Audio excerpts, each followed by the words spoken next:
Audio. A quick thanks before we start the show. Filmmaking Confidential, the book, is now an Amazon.com and Audible.com bestseller. I just want to say thank you to all of you who ordered it and for your support. If you haven't yet picked it up and you want to learn my filmmaking secrets, Filmmaking Confidential is for you. It's available wherever books are sold in most countries around the world. Order by visiting Audible or Amazon. To find out more, check out filmmakingconfidential.com and stevebalderson.com. Thank you. I'm Steve Balderson, and you're listening to the Filmmaking Confidential podcast. In this podcast, we meet with filmmakers, writers, actors, artists, and other notables. Today's guest is poet Brian Sonia-Wallace. Before he became an award-winning writer and poet, Sonia-Wallace set up a typewriter on the street with a sign that said, "Poetry Store." To his surprise, passersby opened up to share their deepest yearnings, loves, and heartbreaks. In his miraculous book, The Poetry of Strangers, Brian tells the story of his cross-country journey in a series of heartfelt and insightful essays. Conventional wisdom says Americans don't want to talk to each other, but according to this poet for hire, everyone is just dying to be heard.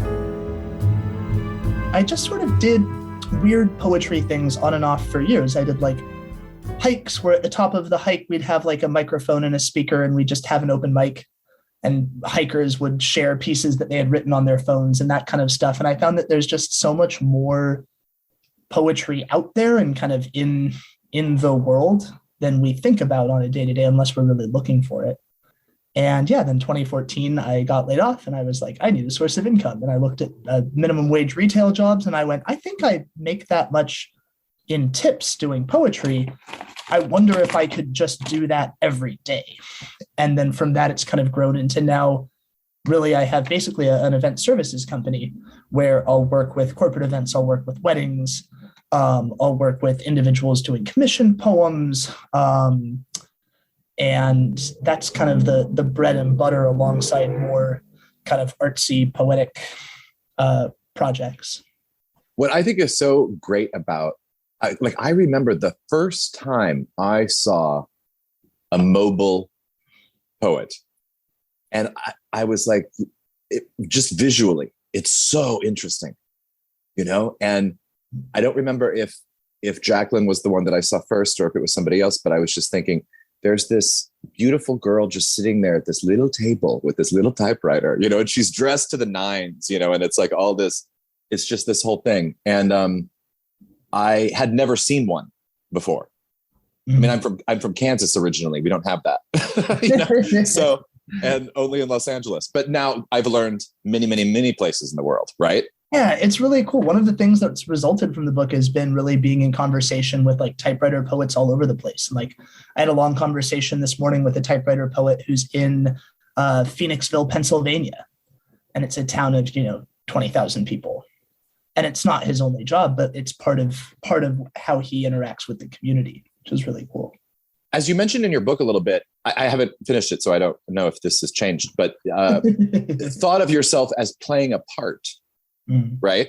Do you still, or is there a time when you are fully present in yourself and you're not performing a part of the poet?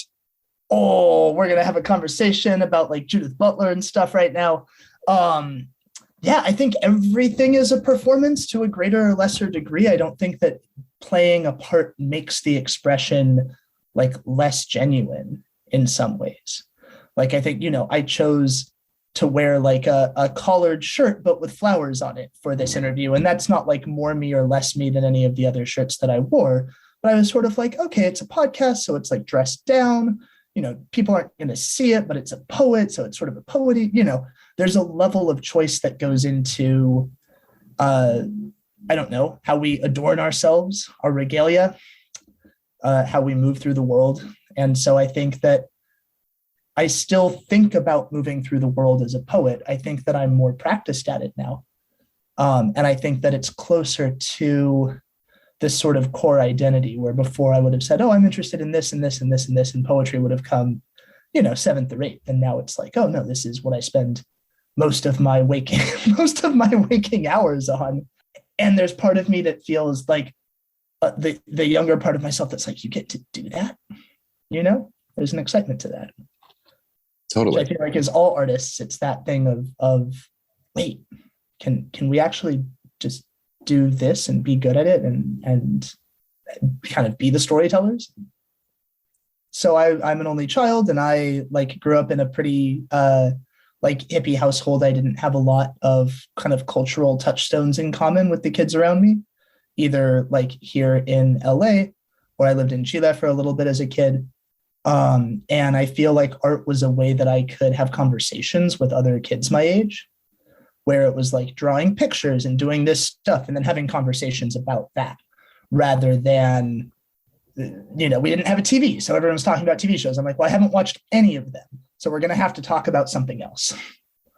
And so I think that was sort of the path. I mean, I come from a family that's, into the arts and pretty supportive. I haven't had the talk that I think lots of artists fear with their parents, where their parents are like, well, this is cute, but now what? My parents are sort of like, oh, it seems like you're making it work. We're not sure what that's about, but power to you. Was it a challenge to yourself? Was it when you decided you were going to see if you could pay rent? Yeah, I would say it was a challenge. I called it the Rent Poet Challenge. I'd done a couple Kickstarters before that for different artistic projects. And so I had this idea that if you kind of did a 30-day fundraising challenge, I had a sense of how to craft that narrative, if that makes sense. During a Kickstarter, it's 30 days to raise however much money, and it's all or nothing. And so there's a little bit of a sense where you make a race to it, and you share out and you talk to people about what you're doing. And so, yeah, I wasn't raising money from my community, but I was seeing if I could raise money on the street from strangers doing this, writing them poems. And so pretty much every day I would go to a different place, and I had days where I made $7, and I had days where I made, $100. I didn't often make more than that, which is funny now looking back and being like, man, that was really, I did a party for investment bankers and I didn't charge them. I just took tips. I'm like, what a dumb person. And now I know better, Right. But when you're first kind of starting out and someone's like, oh, sure, come do my thing, I'm just I'm looking for anywhere where people will put $1 in a hat for this. But yeah, I was thinking a lot about what work means, what it means to work, and kind of the idea of wage labor, and what are the things that we can sell, what are the things we can do with our time, to create value, because that's the baseline. And it's been interesting to find that in poetry, and to see how hearing people's stories and getting to tell them back to them is something that people really want. Describe to people who are listening who haven't had this experience what it is, the process, the experience of if I walked up to you or was walking by. Yeah. Did you get a poem? Mm-hmm. Yeah. Oh, I've had. And then when I met Jacqueline, I went to find her where she was, and I would bring people. I would introduce my friends. I'm like, you have to have this experience, and I'd take them. And because it's such a magical, intimate thing somehow. And I want to ask you more about that in a second, but describe the situation. What is the process or the experience for someone? I mean, you would be in a better position to answer that than me, which is why I ask, but I'll describe my process, which is I take a typewriter and a folding table of some sort. And usually I like that you talk about, often typewriter poets are dressed to the nines, as you say. I usually wear a flat cap, and I'll wear a collared shirt, and, there's various poet looks, and set up in a public space or outside at a party kind of thing. And I have a sign that says your topic, your poem. Or sometimes I don't have a sign, and people just come up and are kind of intrigued by the typewriter. And I ask them what they need a poem about, and then they tell me. And we work together until we find an answer to that question. Sometimes it's just a word. Sometimes People are really telling me their whole life story. Sometimes it's for someone else. And then I write for 5 to 10 minutes and then read them the poem and gift it to them. And they go away and have a little bespoke piece of art. And what's really cool is afterward, the messages I get from people where they like send me pictures of where in the house their poems live. Like I have a friend who had a poem written for, he's a friend now who I met writing poems, kind of that situation, and has been a big supporter. And he just sent me a picture because he, I think, remodeled his daughter's room or something. He was like, here's where the poem is now, 5 years on, you know? And so there's this beautiful, I think, possibility for like intimacy and connection that comes from being open in that way to interacting with people.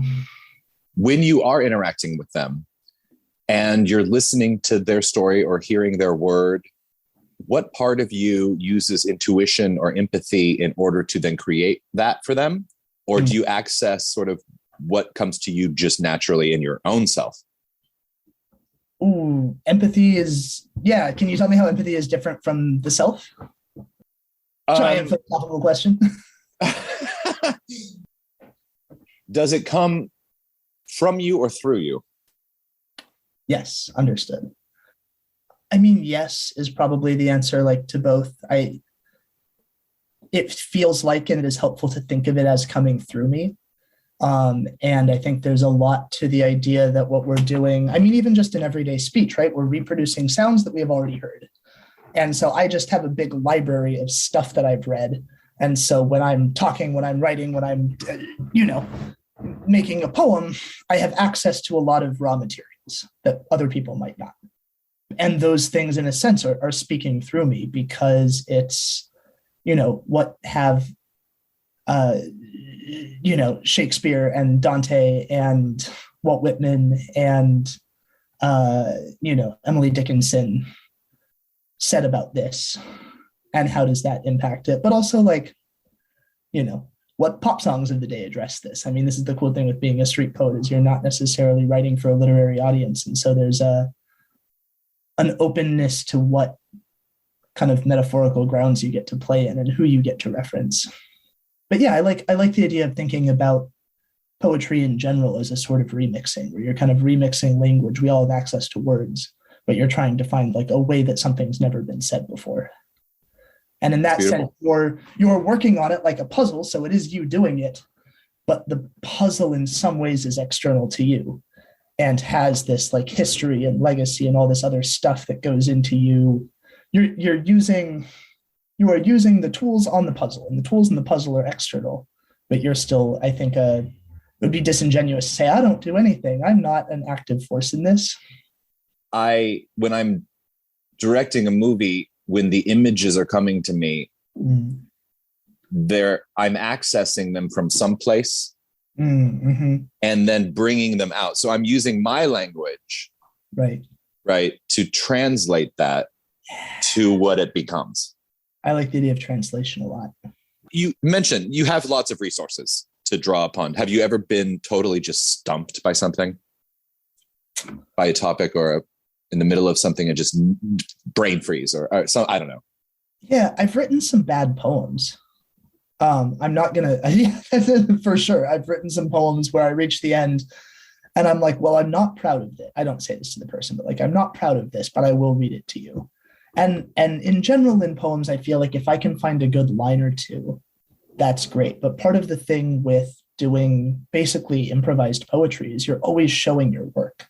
Like there's no time to go back and edit and tighten. And so every leap that your mind makes is documented there. So it would be like if you filmed like a movie and the behind the scenes at the same time and spliced them in with each other, in the effect that it has, I think. Working on a typewriter live in front of someone, it's raw, it's real, it's in the moment, and you can't do you go cross anything out, or do you just, whatever comes out is what comes out and it's just this natural flow? I will occasionally, when I'm reading it, if I see I've like added an extra letter or something or misspelled something, I'll do a quick correction with a pen. But yeah, there's no like, oh, this word wasn't there. Like, nope, they were all there. And even if you do cross them out, they're still there. You still see them. there's an immediacy to it that I really like. Yeah, the idea that it's permanent and that it's organic and also tangible. It's not done digitally. How many typewriters do you own? I'm probably down to 20. I keep giving them away. But yeah, several. How many have you had at one time? Like, what's the most? Like 35. But that was also, we had done a few like live typewriter shows that kind of function like improv shows, but the audiences, they're like mixing spoken word and improv. We called them poetry cabarets. And the audience would give words or ideas or topics, and then they would listen to a spoken word piece like you would at a poetry show while two poets were typing, or 3 or 5, kind of escalated as the show went on. And then after the spoken word piece was done, those poets would read what they had just written based on the audience's suggestions. So it was a show that was kind of half the poet's own poetry and half the audience's poetry, but done in a competitive way. So the poets are competing against each other to see who can create the best piece from this word, from this idea. And it was done in all the right ways. It was a lot of fun. But partly I have many typewriters because we would do that show.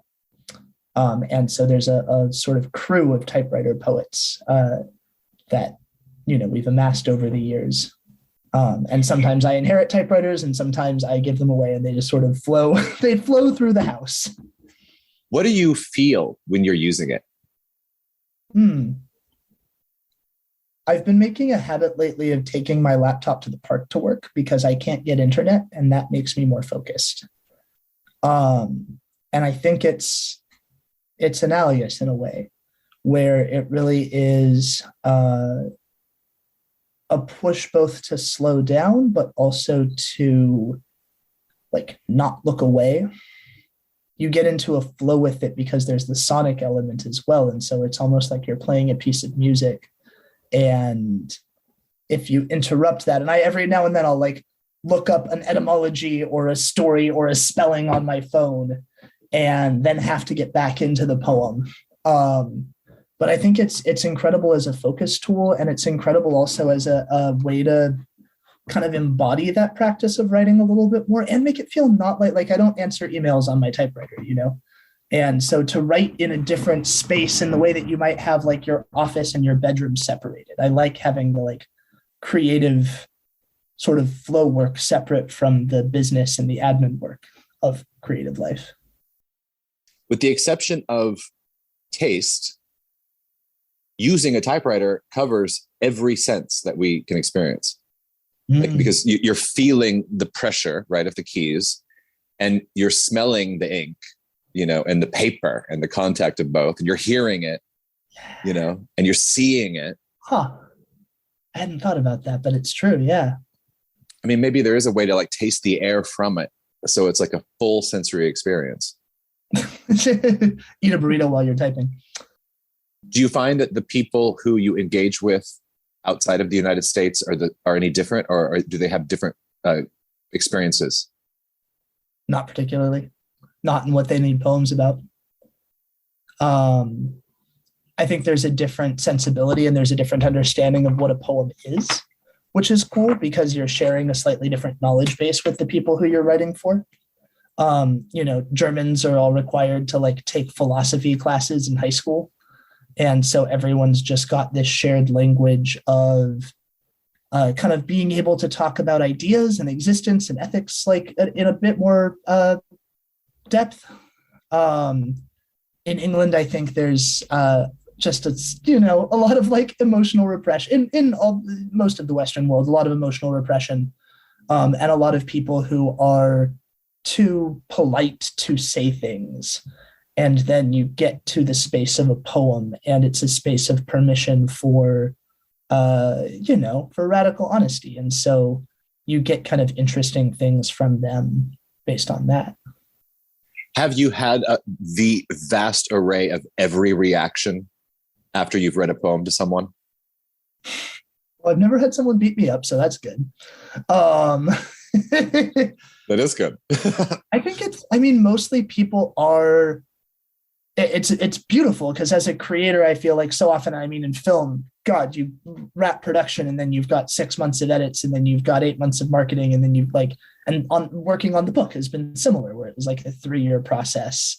And then now we're having a conversation about it. You're reading it, 2 years after I finished the writing of it.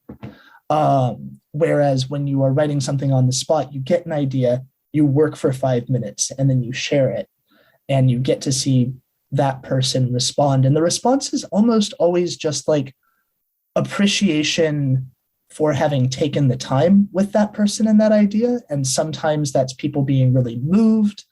I'm a little bit of an asshole. I like to count how many times people cry. And that's part of how I'll gauge the success of a gig is I'll be like, oh, I made 5 people cry today. That was a really good one. I'm like, oh, no one was crying at this party. And so like, I'm not so sure about this. Like, I don't know what these people were on. They weren't really like present, but there's something I think really cathartic about it. And that reaction is pretty standard. And there'll be funny poems or sweet poems and people will laugh or they'll kiss each other. There'll be poems that really just inspire conversation and I read the poem and they're like, oh, it's interesting you said that because, and it'll like lead into the next thing. Those are sort of the most common reactions, I think. Do you remember a situation, one that just stands out where it really it stuck with you? It's still with you. The one that's coming to mind right now is, and really it becomes about the relationships as much or more than it does about the poems. So I was back in Minnesota at the Mall of America where I did a residency in 2017 that actually led to the book. They flew me back out for Mother's Day this last year in May. And a couple, Missy and Josh, who are in the book at the end of that chapter, came back to visit me. And I hadn't quite realized how far away they lived and I wrote them their poem, and it was sort of a sequel to the poem from 2017, 3 years later. And like this incredible sense of the poem not just being like for them, for their thing, but really being like a document of this time together.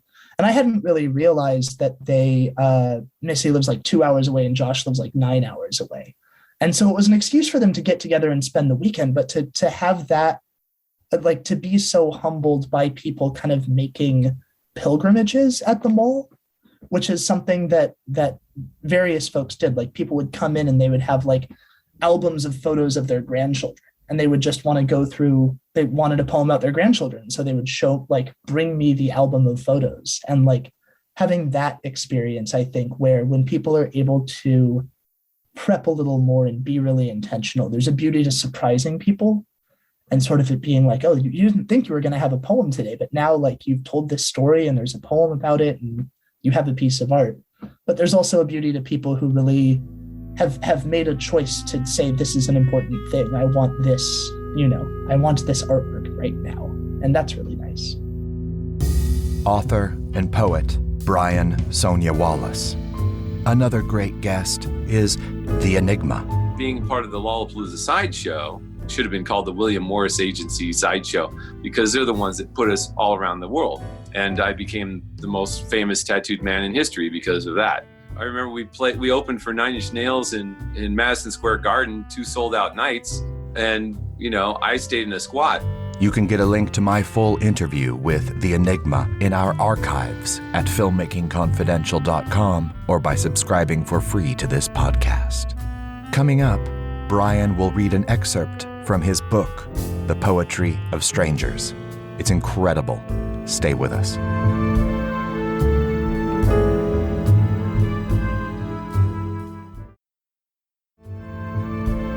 I'm Steve Balderson, and this is the Filmmaking Confidential podcast. I'm back with poet Brian Sonia-Wallace. Did you work with anybody to write your book, or did you just write it all yourself?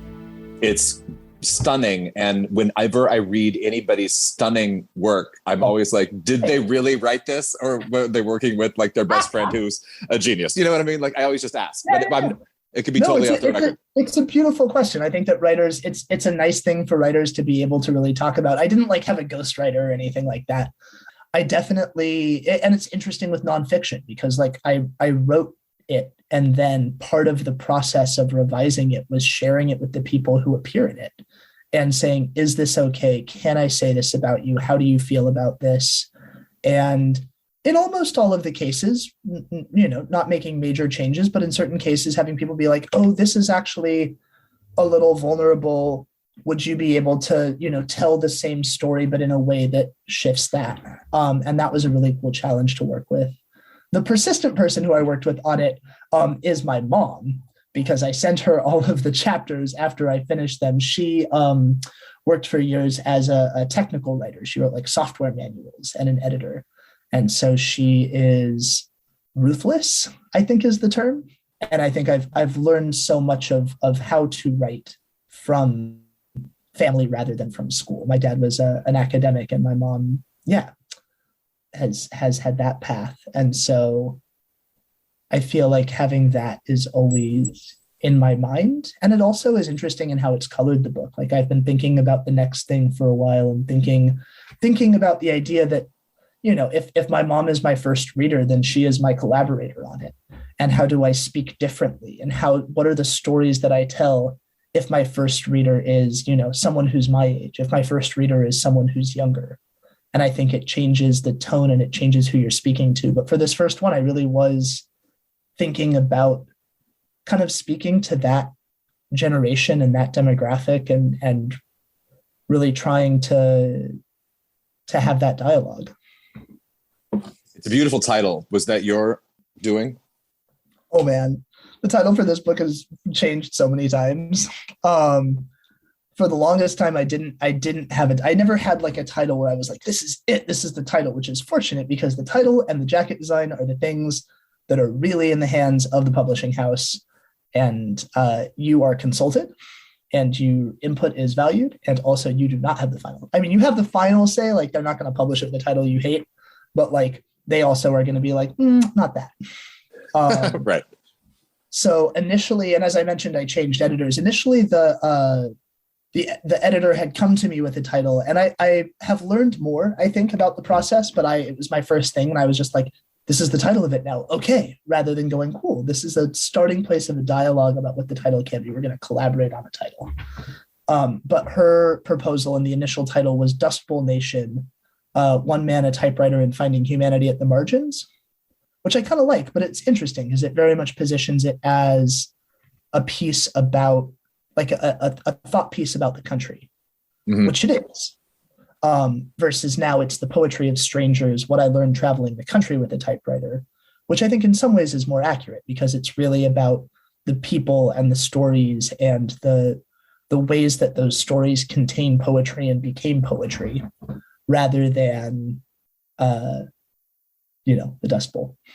But there is a sense of like diaspora. There is a sense of, almost, new thought. We think about diaspora as a movement between countries and sort of a diffusion from a home country or a homeland into lots of other places. And it feels like there's like a digital diaspora. Like one of the things that the internet has meant is that we've all kind of wandered into these new places and are sort of strangers with each other. So this is from one of the pieces in the Poetry of Strangers about my experience on the Amtrak train. And through this time, I got to spend basically 3 days locked in a sardine box with a guy named Oren, who was 95, and he was going to visit his brother, who was 96. And we were in rooms opposite each other and had every meal together and sat with each other as I was writing poems for people. And he would read his Civil War book and sort of nod off. And this is the end of that. The landscape approaching Chicago is one of tractors and abandoned railroad ties, skyscrapers and chemical smokestacks. Utilitarianism is in our blood. It's our watchword. But our land, oh, the land is beautiful. Mile-wide rivers, gorgeous plains. Dory, the writer from the observation car, who offered to write me a poem in return for one of mine, returns to the observation car after lunch with a poem for me and her 2 books. She's from California's Central Valley and is working with some friends on 10 acres in Monterey, figuring out how to do sustainable agriculture. Though it seems we're the same age, Dory lives off the social media grid that makes up so much of my life. Her goal is to be the creator in art as in farming, liberated through a self-sufficiency that my urbanite brain can barely wrap its head around. The idea of writing without gardening is empty to her. Oren and Dory hit it off right away. You don't need to make a mark on life to enjoy it, Oren tells her, lost in the memory of his wife. We had an even life, uneventful. It sounds like you preferred it that way, Dory offers. Oh, yes. Oren finds his poem, which I wrote while he was dozing in the chair opposite me, on the table as I'm writing for someone else. I don't bother reading it to him. Even with his hearing aids, there's no way he'd hear it. He and Dory sit across from me and read in silence together. For Oren. Across the country again. Reliving railroad memories, same country, fresh faces. We wound these ways around our fingers, taking home with us. So at the Grand Canyon, we were home. In the deserts of New Mexico, home. Wherever you were was always home. And now you've gone ahead to get things ready. You were always so clever and thoughtful like that, but I'll be there, promise. But for now, I'm riding the rails. Never too old for an adventure, for fresh faces and kindness that never goes stale. I watch Oren read with trepidation, afraid of how this veteran from the greatest generation will react to a millennial's unsolicited poem. But when he's done, his eyes tear up. Now you've got me crying, he says, laughing. His eyes meet mine. Thank you. He turns to Dory proudly, pointing to a line in the first stanza. See these lines? That's because my wife and I had this RV. We're near Chicago now, and we return to our rooms to pack. Dory disappears without the possibility of a goodbye. But as we pull into the station, Oren and I leave our rooms across the hall together for the last time. I help this stranger whom I met 3 days ago, sitting on my bed, get down the stairs. He refuses to give me his bag until he's halfway down, stubborn and independent till the end. The nicest people are those you've just met, Oren tells me. I'll never forget you. Coming from a 95-year-old man, that means something. We hug, and I realize it's our first physical contact. You go ahead, Oren says, eyeing the long corridor of Chicago's Union Station. You're faster. So beautiful. Thanks for that invitation. One of the things I don't read from it very much, and it's nice to revisit that memory. It's funny too, because it's not, in some ways, it's like the stuff that happened when the book was happening wasn't more exceptional. I was just writing it down. And I don't always do that in my life. And yeah, it makes me think about that. I'm like, what are the stories now that I'm losing because I'm not recording them and I'm not really digging into them and thinking about what they meant and how all the, everything literally happened. But I always tell my students when I'm teaching poetry, let the real things be the metaphors. Like there are so many real things that are metaphors in that. I have a topic for you. If you have a typewriter handy and want to do a poem. All right, let me set it up. This typewriter case was giving me trouble earlier today. That's part of my afternoon has been fixing it. This is a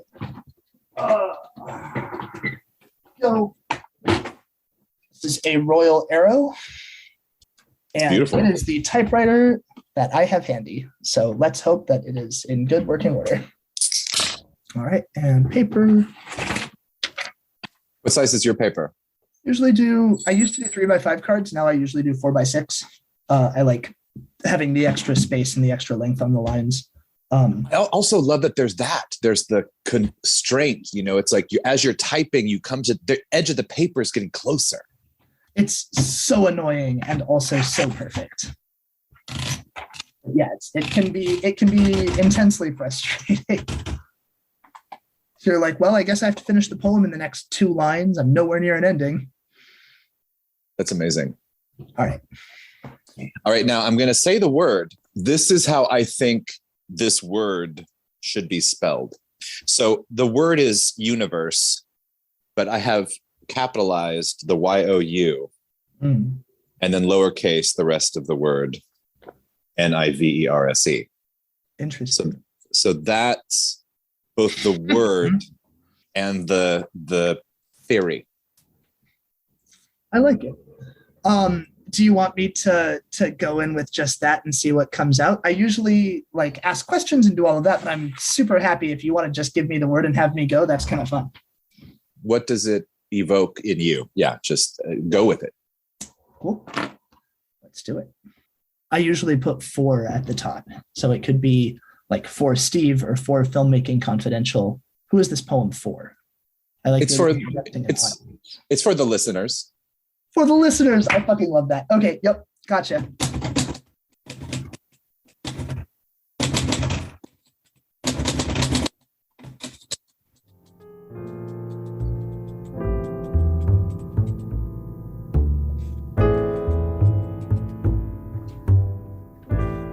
Okay. That's what it did. What goes on in your body in that moment, in the moment of typing? It's so good. It's such a there's it feels like finding your way maybe through a thicket. You're like looking for soft spots in the bush and you kind of come out on one side and you're like, okay. And then you're poking around. And you're like, here's another way. You're sort of getting towards something.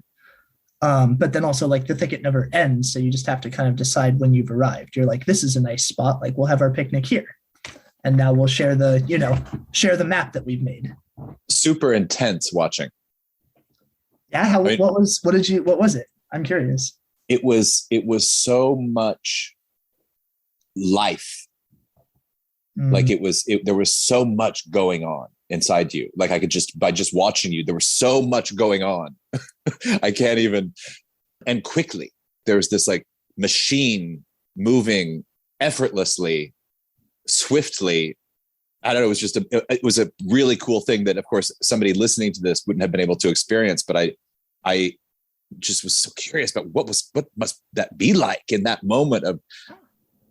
It's really cool to get to analyze. I don't normally get to like take a moment after I write to really think about what was that process like for like in my body. It feels so good. It feels so like the time pressure of having you waiting there. And the knowledge that I am keeping every moment that I am creating, I am keeping you waiting, is such powerful fuel for not stopping and getting myself into trouble and going, I just wrote the same word twice. Oh, I just went down a metaphorical dead end. Oh, I set something up and I didn't deliver. And then I moved on. Whoops. Well, come back to it if you can, Yeah. No, that's so beautiful. Would you like to read it for us? I would love to. Oh my God. This was so much fun. I loved Universe, but I love this idea, the direction that you gave me. So this is for the listeners. For the listeners.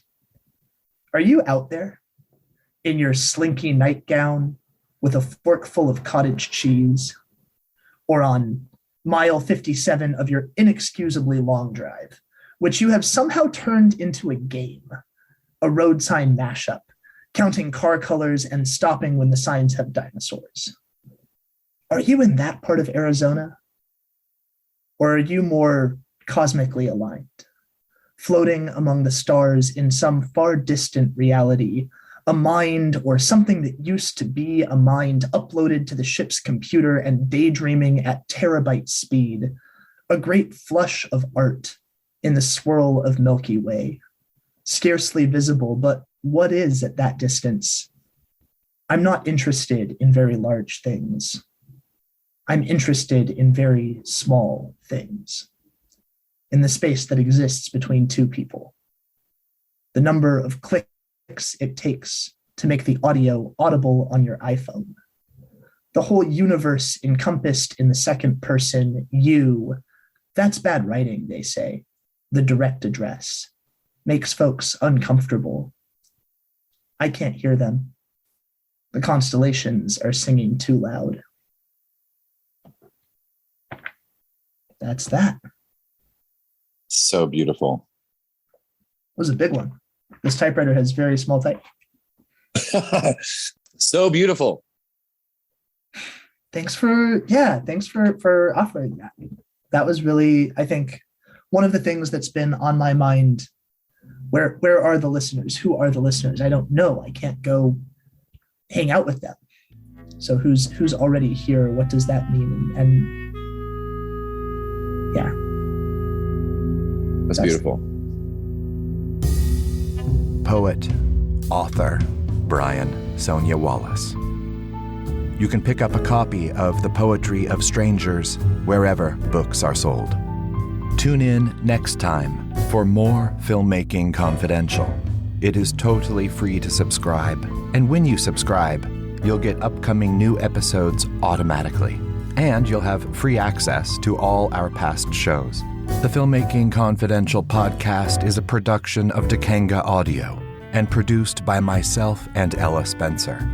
Our original theme music is composed by Kevin Robles.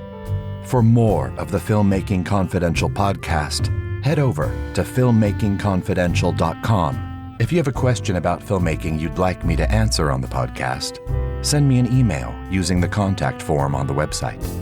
To learn more of my filmmaking secrets, be sure to pick up a copy of the book, Filmmaking Confidential, available on Audible, paperback, and ebook, wherever books are sold. I'm Steve Balderson. Thanks for listening and spreading the word. Until next time, keep making, keep doing, keep going.